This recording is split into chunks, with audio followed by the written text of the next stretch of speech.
Hello everybody, Ninja Llama here again, heading back to the base real quick.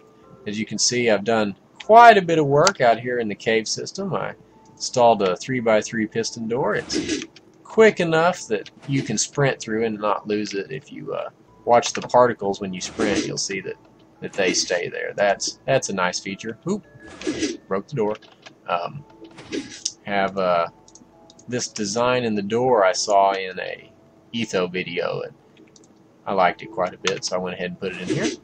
Head through here and grab a few ender pearls real quick. I like to have stashes of those and other things all over the base. Those are always neat to find. We'll run up here and grab a little bit more redstone for what we're about to do.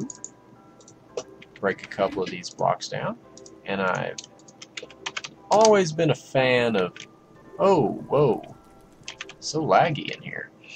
I've always been a fan of, secret entrances and stuff, so I thought about putting one among the many others that I have around here in this staircase, and I thought I'd show you guys how I do at least one of these. I don't want to give away all the others because I always enjoy finding those Easter eggs in other people's maps, so I'll let you find those. But this one, we'll walk through the door. Nothing happens yet, but this is where I want it to be hidden. It's fairly hidden, kind of obvious, but we'll see what we can do. Let's put it right here. I've already done a little bit of digging, so let's just go ahead and put this down. So we'll want this stair to come up out of the floor, and then we'll want the other one to be pulled back right there. So let's see, the first thing we need is we will go ahead and make a little T flip-flop here out of a nice little piston design that I saw. So do we want that? Yeah, we'll leave that like that. Put this down here. Then you put a piston here with a block on top of it, and this will create a really short one-tick pulse, so that way you can take advantage of the fact that when pistons receive a one-tick pulse, they will leave the block that they push behind instead of pulling it back. Give this a quick demonstration before we head on. See, it will leave the block past instead of pulling it back like it normally would, and if you hit it again, it'll pull it back. So we're going to use this to supply power to our system, because when it's pushed over, it will power this redstone. Let's just run this over to the other side for now. And then on this side, hollow out some of the wall here. Let's see if we can't get this to work. Let's see. We will run, let's just put these at a full delay here. And let's go ahead and just dig out a big area here. Ooh. Oh, dug into the cave system. Excellent. On the same level as the other wiring. So that should power it 1, 2, 3, 4, 5, 6, 7, 8, 9, 10, 11. Excellent. We're well within range of that. So that will power these pistons to pull these back. And the reason we have two is, oh, that zombie is being really, really noisy.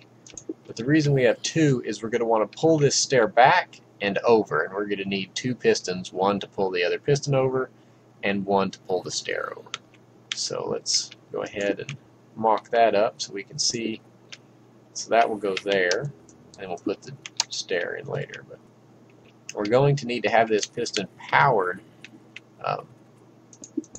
all the time, so that way it, the stairs look close.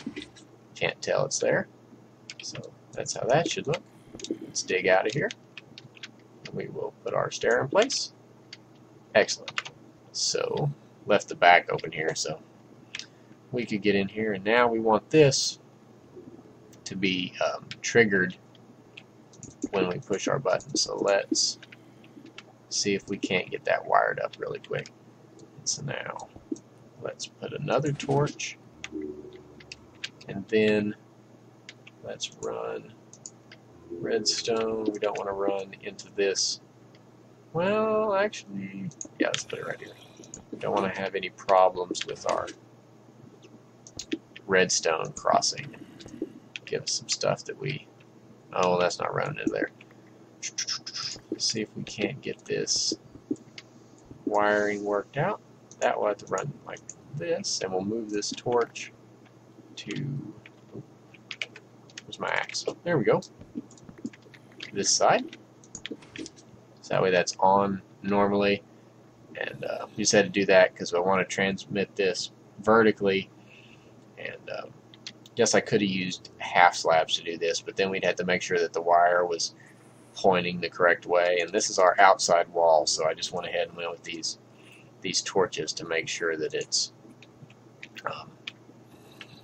completely hidden and we don't stick out into our hallway. And now there's one more that we need to power, the one up front. So let's go ahead and expose that, and we will connect it right here. And oh, it did that thing again. So we're going to have to approach it from the side like we did the other one. I've got to find that zombie. He is being very noisy. So let's step back and see if this will work. So we come up, stairs are closed. Oh, look at those Endermen. They come in here and just leave blocks all over the floor. Or they steal my dirt blocks out of there and move them around. Goodness. Let's give it a shot. Oh, okay, so it pulled back, but it didn't pull in. Let's go see. Oh, let's reset it first, if it will, without messing everything up. Okay, so it pulls out of the staircase, but it won't pull them back in. Why would that happen? Let's take a look. So we push the button. We want it to go through here, up here, and trigger these. Maybe this delay is too long. Let's turn this delay down and give it another shot. Maybe that'll help us out. Oh, what is going on now? Nothing's working. Oh, here's what it is, guys. Right here. When we put this torch right here so close to this T flip-flop, it powered it, which prevented it from dropping back down. So this is just going to require a little bit of rearranging, but the principles will be the same. I will work this so it all fits under here, and then I will get back to you. See you in a bit. Okay, guys, I'm back. There was a few problems, actually. I'll jump into that before we give it a test run. I'm not sure why I had that other inverter in there. Seemed right at the time, but it wasn't, because I have two torches in here. So actually that needed to be switched around, so I got rid of that. And now it is in the off state with the pistons powered, and also the one under there is powered, as you can see. I just moved my T flip-flop down one, so that way it wouldn't be powered by the redstone that was running into this block right here. It was powering the piston, keeping it up.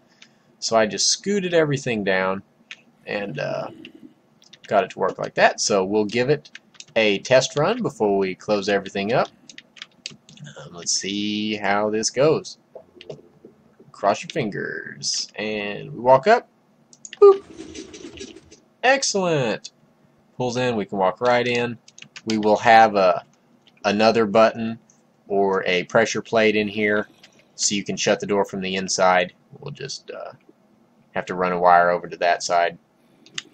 But that's pretty much the basic idea, just running another button, and then once you go inside and get what you need or whatever, you come out, hit the button again, and no one's the wiser. May move this button to a more inconspicuous spot later, but for right now it's functional, especially for me going in and out, just fixing the place up. May create a little bit bigger space by digging out this wall. Not sure what I'm going to put here yet, but we'll get something done. And if you guys like to watch these redstone contraptions, I build quite a few of them. Some of them are quite a bit more complicated than this, and I can try to walk you through those as best that I can, but I will look forward to your comments about this and see what you think. If you have any suggestions, please let me know. I thank you guys for watching, and I will see you in the next episode.